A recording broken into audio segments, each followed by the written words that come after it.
as the sun dipped below the horizon, casting long shadows across the desolate landscape. I couldn't help but feel a chill crawl up my spine. My heart pounded, echoing the rhythmic creaking of the old mansion that loomed before me. I had heard stories about this place, about its dark history and the unspeakable horrors that had occurred within its walls. But curiosity and the allure of unraveling its mysteries had drawn me here tonight. As I cautiously stepped inside, the air seemed to thicken, suffocating me with each breath. The oppressive silence was broken only by the eerie sounds of dripping water and distant whispers. I tried to shake off the unease, convincing myself that it was just my imagination running wild. The flickering candlelight cast eerie shadows on the decaying wallpaper, giving life to haunting silhouettes that danced along the walls. The floorboards groaned beneath my feet as if protesting my intrusion into their realm. A cold draft whistled through the corridors, carrying with it a faint scent of decay. It explored the ground floor, and with each step, the house seemed to come alive around me. The portraits on the walls appeared to follow my every move, their eyes fixated on my trembling form.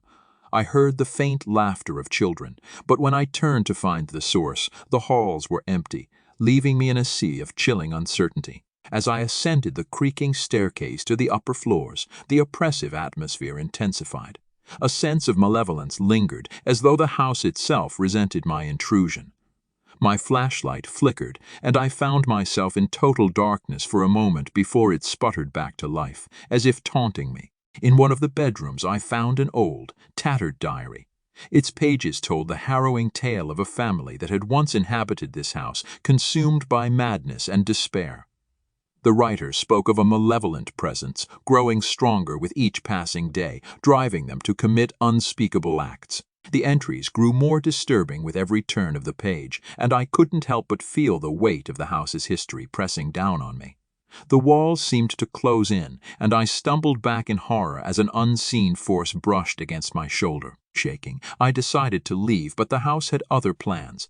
The door slammed shut, trapping me inside. Panic engulfed me as I frantically tried to escape, but all the windows and doors were now sealed tight, mocking my futile attempts to break free. Desperate and terrified, I ventured into the basement, hoping to find another way out. The air down there was stifling, and the darkness was absolute. My flashlight flickered again, casting eerie shadows on the damp walls. As I crept forward, I felt an invisible presence watching me, malevolence saturating the air. In the flickering light, I saw a glimpse of something nightmarish, a grotesque figure lurking in the corner, its eyes gleaming with malevolence. My heart pounded in my chest, and I turned to flee, but my path was blocked by more sinister entities emerging from the shadows. I was trapped, surrounded by the tormented souls that had once called this house their home.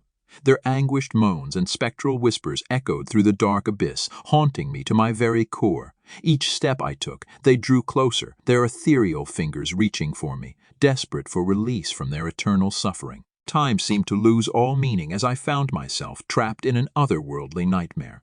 As the first rays of sunlight pierced through the basement windows, the entities faded away, and the house released its hold on me. I stumbled outside, gasping for air, grateful to be free from the clutches of that malevolent abode. From that day on, I vowed never to speak of the horrors I encountered in that house, fearing that just the mere mention of its name could summon its malevolence.